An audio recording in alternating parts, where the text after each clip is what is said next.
Viber is another. It's a voice or a text or a another form of communication which is free. Okay. Or you've got Skype. And you've got Skype. Okay, so everybody's heard of Skype. Yes. But WhatsApp is fantastic. We did an event in New Zealand, and we're constantly talking to the hotel, our operators, the ski people that are doing the social events, or the coach company, or the vineyard where you're having the dinner.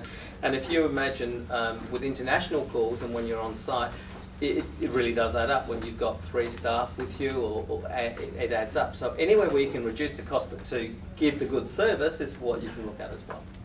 Okay. Now, I've probably blabbered on a little bit too much. What do you want from me today? What do you want to walk away with? Or, Lauren's here for questions as well. Yeah. Okay, 2-part question. Say you've got a customer, say the Rolling Moth, and you've got to book them hotels and stuff. You do hotels, don't you? Yes, we do. Say that there's only one 5-star place there, and say Keith Richard, they don't want them back at all because Keith Richard keeps trashing it, so they've said no. And they want to go, they want that or no deal. What do you do? Well, there's no deal. You can't give something, or you can't give somebody something that isn't there. So, that's a very good point. You never over-promise and under-deliver. Okay? The facts are black and white. You're talking bricks and mortar. Okay? And that happens all the time. We've got an event next week where the hotel is absolutely chock-a-block. And we've got people that are registering and wanting that hotel. And it's not a scenario where they've trashed the room. It's a repeat business, and it's a repeat client back to this hotel. But if the hotel is full, we certainly go beyond, and we will push, and we have done. The client comes first. Myself, the staff have been what we call bumped. Okay, so we've gone out of that hotel to give a client or a delegate or an attendee a room in the hotel of their preference. So you've got to be flexible as well. But if you cannot, you seek an alternative, or you offer an alternative. You can't guarantee, but as long as you're providing a service, providing them with what an outcome or a potential outcome. Number one, no is never in the vocabulary of an event organiser. Can this be done? Sure, it can be. It'll cost you more, all of that kind of stuff, but no does not exist in our vocabulary. Okay, so you've got to have that. Yes, can do. You think, God, how am I going to do it? How's it going to happen? I need it. But, you just do it. You use the people around you. You use your hotels. You do that. And the second question is, do you book the hotels and that before the event is actually Absolutely. scheduled? Absolutely. Usually, okay, we're working on events, obviously for this year, but we're working on events for 2020, 2017. We will block, what we call block. You contract, you sign an agreement, or either yourself or you sign it on behalf of the client for the hotel. So then you become responsible for that. They give you what they call a room block, or some people use the term an allotment. That allotment might be 20 rooms. If you've got an event over 5 nights and you want 20 rooms, and believe me, I'm as simple as, easy, 5, 5, 5s, okay? So you've got 20 rooms, 100 rooms. So you book them. And we'll go through what the system is, because you have got to have systems in place. Because you cannot guarantee anything without having it there to guarantee or to supply. Okay? Because you imagine if you didn't have the accommodation and people rocked up thinking that they had the room, you've got to take responsibility. A lot of organisations don't, and a lot of organisations do have a process where click on the link and go to the hotel. I'm an old schooler. I'm not 20, if you may have gathered that. So I believe in service. I believe in giving the complete package. You don't give something half shot if you want to be successful. You give it all or nothing. Okay? Or you even go beyond that. overcommit yourself, and you get tired, and you get run down, you get cranky. Never get cranky. But once you know that you've done a successful job, by God, you feel good. And it's little steps, and little steps. And we've learned along the way. You know, but so going back, so this hotel that we've got, it's up at Noosa, it's full. We can't do anything about it. However, we were talking about it yesterday. We're finding alternative accommodation to present to the client to say this is available, this is available, this is available. So you never say no. You never say no. Sorry, gentleman in the front. I'm running an event now. What advice can you give me with, it's an outdoor event, I've got a lot of money going to be coming in with this event through sponsorship and stuff like that. What do I do, say, in case of weather and stuff like that? If I can't rebook, do I give the money all of it back? Do I give them 90% of it back? What do I do? What's the... You always cover your butt. Okay. You must make sure that when you're doing the initial stages, and I don't know what the process has been beforehand, before you've got to this stage where the income's coming in. Okay. But what you should do when you're doing this proposal is going out and having a clause with inclemency. But it is a non-refund, I don't know, but have you said it's a non-refundable deposit? I haven't done anything like that. You haven't done anything like that. Okay, have you got insurance? I don't know. Okay, find out whether you've got insurance. Okay, you can't come, these people have committed dollars. Yep. Okay, they're expecting a return on their, what we call the investment. Okay, so I've injected money to you for this event, I expect this event to happen. Yep. Now, when you're talking about inclemency and weather and force majeure, that's beyond your control, beyond my control. Yep. But you can take insurance policies out to cover that. Okay. Okay. And in retrospect, the policy might cost you a couple of $1,000s or what have you. That might sound a lot of money, but it's a very small amount given what you're potentially going to generate and bring in. Okay. Okay. But you've got to make sure that that's then relayed back to the initial client or that source. So go and do your insurance policy. Advise them, you know, is there something that you can do? You know, get a marquee. Is there an establishment, a building, bricks and mortar that you can potentially move that event to? It's actually a golf course. It's on the golf course itself? Yeah. It's a golf day? Yeah, it's a charity golf day. Charity golf day. Look, you know, you can never say never. You know, who would have thought Brisbane would have flooded a couple of years ago? You know, so you can never say never. Obviously, you know, you're doing it in the season. There's golf, and you know, yeah, just we always cover our butts, always. Yeah. Like Tony outsources equipment from different places. Yes. Do you use outsource from different job networks for staff and that for your events? We don't. However, that's saying that we won't. When we're doing large events in a convention centre, we utilise the staff there because so much work happens that people don't know about. Okay, so it's getting all the satchels done, the satchel stuffing, all the stuff that nobody sees. That when you're registering, oh, hi, welcome to the conference here. Here's your name tag and have a great day. And it's taken 7 days of 8 people to get those 2,000 things done, because other things are happening as well. So no, we don't as a rule, but when it's a large event, we do what we call outsource, most definitely.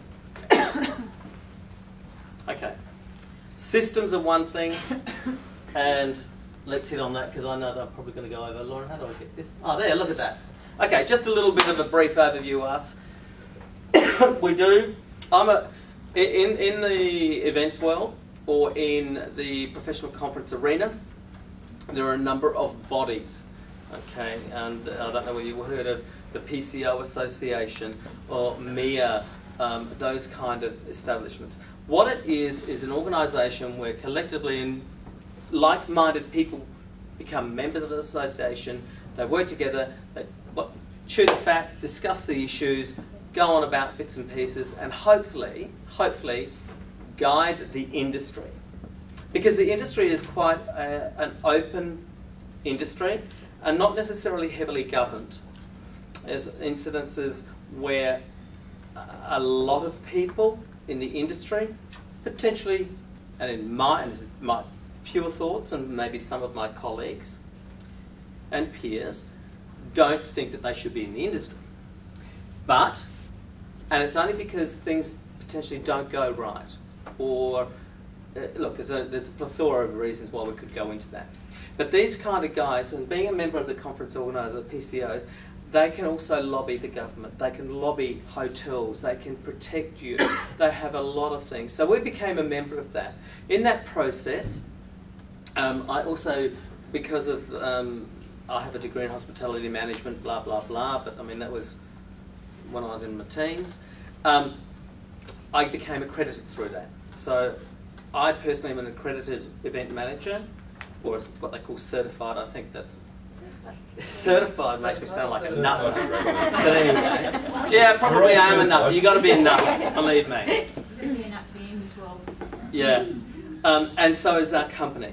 So that gives you a little bit of credit. So if you're looking at stuff and you guys are doing this as a trainee, you're going to, I'm assuming, let's walk away with a certificate or something. So that's Diploma. a diploma. Perfect. You know, we have guys and guys, girls. We have people come in for interviews that have got so much paperwork.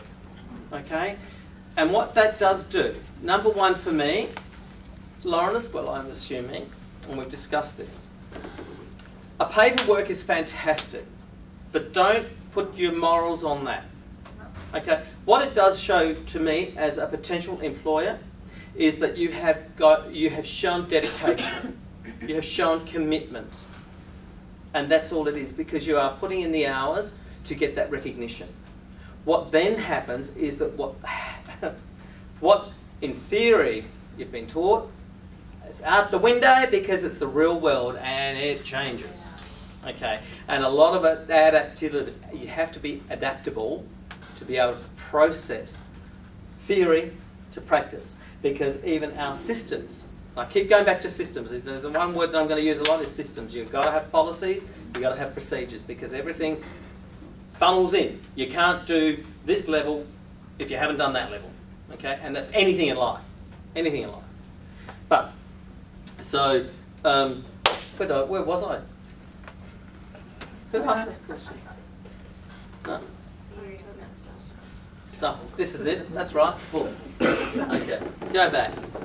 Okay. We specialise in the medical fraternity. It is a great industry, and we've got some of the same clients that we had when we were started off 18 years ago. Okay. But that industry has also changed. When you're dealing with a specialised market, such as medical, they have got a lot of compliance issues that you have got to adhere to. And you've got to understand their psyche and where they're going and what they can and cannot do. Everybody thinks that the medical industry or medical companies have got heaps of money and they can spend it wherever. Right? It used to be like that when we first started. These days, you cannot. They're governed by policies from what we call the MTAA, which is the Medical Association, that can govern where they can have an event, where they cannot have an event, how much money they can spend, how much money they cannot spend, what they can spend their money on. So we have, as organisers in the medical industry, have got to be aware of these processes. Also, any event that we do in the medical fraternity, we put through the Medical Association as well for accreditation. Exactly what you guys are getting at the end of it, it's a diploma. These guys get a certificate, and what they have to do is attend certain amounts of education to keep what they call their CPD, which is a continuing professional development, or their CME points, which is, it depends if you're going through the Orthopaedic Association or you're going through the College of Surgeons, so there's a lot of those things. So being aware of what they require and working with that industry, you've got to learn their psyche as well. When you got the fun stuff, like you can have a buy-in, what we call it in the industry a buy-in, and a medical conference is going to be a buy-in where you're all doctors and you might specialise in eyes. So you all want to come to this conference. So you buy into it, you sign up, you register, you're doing it electively. When you get the fun stuff and you get a company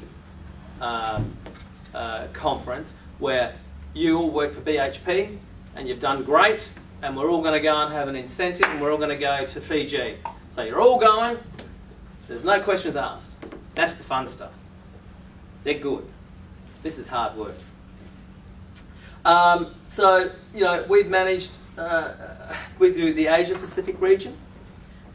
We've done conferences up to 1,800. We've managed in excess of 2,200 exhibition booths. Exhibition is a really unique area and quite a specialised field within the conference arena. Okay, you can have a conference that doesn't have anything, and this is like a seminars, what have you. Ours always has a trade exhibition. So you've got to look at the amount of space that you're going to use. You're going to have a look at the floor space for your setup. This is what we would call the plenary room. Okay. Then you may have to have what they call a breakout room. You might have concurrent sessions, and concurrent means there's something happening in this room and there's another thing happening in another room, running at the same time, so they're running parallel. With the trade exhibition, because there's money, and you mentioned income coming in, because there is money involved with that, they have to get a return on investment. So you've got to make sure that you select adequate space to allow the exposure of the companies to have time with you, the delegate. So you've got to allow the catering elements. So you've really got to look at you know, the structure of your establishment in which you're going to do. Ceiling height, very important for our AVs. This is not necessarily the most ideal ceiling height. Great for building, but when you've got a group, what's your favourite height? About 6 metres. Yeah. Yes. Hard to come by. Hard to come by. Hotels look fantastic, but they're not designed by people that really are practical. They're glamorous. It's not glamorous. This is just a few things here which you've got to look at. We try to keep as much as we possibly can in-house, which means a lot of investment in programs, which means a lot of investment in time, a lot of investment in creativity. We bounce together. I think the one thing you've also got to be really, really mindful of, for yourself as an individual, you can never be an island. You cannot stand alone.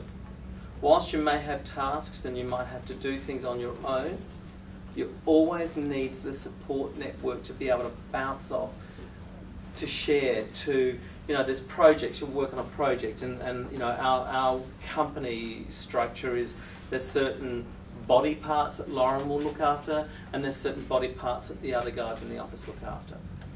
The formula is the same. This process is the same. It's the content, it's the destination. So they're the things that are changing, but there are certain elements that you cannot change to get from A to B to get the result that's required.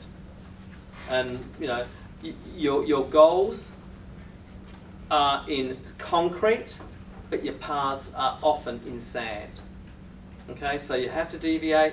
You've got to meet a client's specific requests, but you've got to come back in, and you can accommodate that, but you bring it back into the company formula and the structure and the policy or the procedure of what you've got. You don't deviate from that. And that's one thing that you've got to make sure that you have those things. I'm just going to sit here. Conference at is a conference at. Well, can tell I'm not up here very often. Conference at, everything these days is going electronic. I mentioned WhatsApp. A conference app is, Tailored Images has its own conference app. When I first started out, they were costing us, what, about $8,000, $10,000, weren't they? The initial ones? Yeah, when we first looked at it, it was about 25. $25,000 for an app for a conference. One conference. Yeah. So what we did is we bought our own app and we created our own app. So, and once again, it's allowing the client, you're doing it for the client. Yes, it was our investment, but at the end of the day, we can then create the app for the client, for the event, at heavily reduced costs. So you always try to return money back. I don't know whether your event does that. Okay. No, it's all. Goes back to charity. So you're trying to get as much as you possibly can to give that to that charity. To the school. That's exactly the same as we do. Whenever you're doing an event, well, we do the events, we always make sure we maximise profitability. Profit makes the world go round. It's not dirty. Profit is not a dirty word. Okay, we all have to make a living. But when we're working for the client, and when we've had events, we've never ever run a conference at what they would call a loss. We've always made profit, and we return that back to the client. Okay, or it's returned to reinvest for the conference for the next year, which you can add little extras and make it so you grow it and you keep it going all along. But you always run a conference as a business and as a profit. People are in business to make a profit. They're not a charity. Whilst you're using a charity, you're donating your dollars to the charity. Yeah, we'd start off from the zero budget. Yep. Yep. If I can get this all down, finalised, and we'll probably walk away with $20,000 profit. Good. That's on top of all the expenses that I've paid out. I'll still walk away between $15,000 to $20,000. Perfect. That's good. Very good. So the conference app is one thing that, technology, which is going to leave me, I could talk and talk and talk and talk. We go on site, we manage to set up, we coordinate. You've got the logistics. You have a logistics hat on. You have the coordination of everything. Anything that you can imagine that goes with the conference, we are responsible for. We manage that process. Not that we physically do the stuff. We engage third-party suppliers, but we coordinate. You've got to juggle. Okay, jack of all, master of none. All right, the budgets are very important. You've got to work on budgets and make sure you work within the budget and become as profitable as you possibly can. Okay, checklists. Always have a checklist, a rundown. This, going back to the electronics, the conference app I was talking about. So we have a conference app, we have Tailored Images, TI events, that whenever we have a conference, we then give a conference app to the specific conference. So electronically, they've got everything, which then leads me into the software program in which we use. We've gone cloud-based. Okay? Everybody familiar with cloud? No. No? When it works. I'm not. So Lauren, you can talk about cloud because I'm a dummy. Totally. It just basically means that everything's stored on a server somewhere else and you just run it through the internet. So rather than having the program on our computer like we used to, where you used to have to back it up and transfer it to computers when you travelled, all that sort of stuff, it's now all up in the cloud. So we just log on with the app on our computers and all the information's there. So wherever we are, it's all there and makes it really easy when we travel. But it works. This one works okay. Look, we've been through teething. We use Events Air, and I'm not here to promote it at all, but that's the program that we use. It works, and it works well. It's in its teething issues. As with anything new, this whole Air process is relatively new. Whether I engage it and I love it, I don't know. But you got to go with the flow. Otherwise, we'll be a dinosaur left behind, and we won't have any business. Without the program, we wouldn't be able to function. No, exactly. So you've got to have a foolproof system. This is a great tool. It does everything for you in terms of giving ownership to the delegate. Do you want to just run through the we send out a letter. when we release all the registration and everything, we now send out an email with a link where they can go online. Everything's online, all their registration, all their accommodation, bookings, functions, optional activities, everything is online, and they can do it all themselves, choose what they want, pay for it online, and then they get a confirmation letter instantly. It drops into our system, and then we've got all their details ready for them when the conference comes around. How much does that actually cost, the event air? A lot. Lots. A lot. We also pay a yearly support subscription to it as well, so if anything goes wrong or doesn't work or we have issues, we just ring them up and they fix it. Before it went to Events Air, we had the program and we were running it, and it cost over $35,000. And then now it's different. We own it, but we still pay. We paid to upgrade to that, quite a few $1,000s, and then we have that management ongoing. But it does everything, and all your legal stuff, all your personal details, your credit cards, all of that is encrypted. So you're very well protected, because privacy in this industry is a massive thing. Massive. It's the first thing you ever learn. Yes. Now, we also have a tick box. I want my details, and this is handling or diffusing a situation. You know, go back. We're doing a medical conference, okay? And you're the key surgeons that this one company wants to have a chat with. All of you have said, no, I do not permit my privacy. I want to exercise my privacy. I do not permit my name to be advertised anywhere. Okay? So you've elected not to. So we've met your needs. We, in our conference handbooks, because everybody gets a conference handbook when they check in, at the end of it, you know, delegate list, as at. Okay? Because you have to allow the time before you go to printing. Now you've started me. Have to do when you go to printing. So you have to have a cut-off date. So it might be 2 weeks beforehand. We try to push it the furthest we possibly can. But you've got third-party suppliers that have got to have their deadlines. We've got couriers and we've got distribution, blah, blah, blah, blah, blah. So you cut it off at the finite date. All of you have registered. We know you're coming. But your client or your supplier may not know. So then they will see you out there and they'll see you and they'll come up to us and say, why? Yeah. It's in the list and we've exercised their privacy.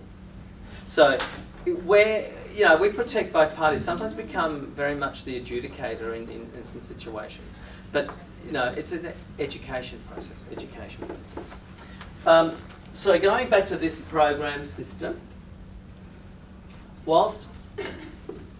and Lauren, this is you. I'll leave it for you. This probably isn't. Probably can't see it very well. Technology. But basically, the top one is just the main screen with all our events that we're running in the program. The next one is one of the actual events, the dashboard, which gives us all our overviews. So, how many delegates are registered, how many days we're out from the conference, the floor plan, how many exhibitors we've got. So it gives you a really good overview just looking at the main page about what's happening with the event. And I suppose the beauty about, sorry Lauren, the beauty about this and going back into cloud and going electronically and going into self-service access is that, number one, you have 24-hour, 7 days a week access. You have a big day at home, big day at work, you're not governed by that. They can log on anytime, anywhere, and do this. And if they want to log on and change anything, go back and add something, change their accommodation dates, anything, they can do that at any time as well. What that does do is free you up to do other bits and pieces. Years ago, and I'll go back say 15 years ago, 10 years ago, it was an incredibly intensive or labour-intensive process. When I used to travel, Warwick's, those big plastic things with the wheels that we buy from Crazy Clark's or whatever. I used to travel with 8 of them. In those days, you didn't get hit with as much excess luggage as you do now. But that was our protection. When somebody used to be able to come to us and say, I didn't do that, you'd have to go through the file, and so you had your systems. Alpha, everything. You took every piece of paper to prove what they had, because they used to write. Now, I'm not the world's best writer anyway. Who writes nice and neat that anybody could pick it up and read it? Right. I deal with doctors.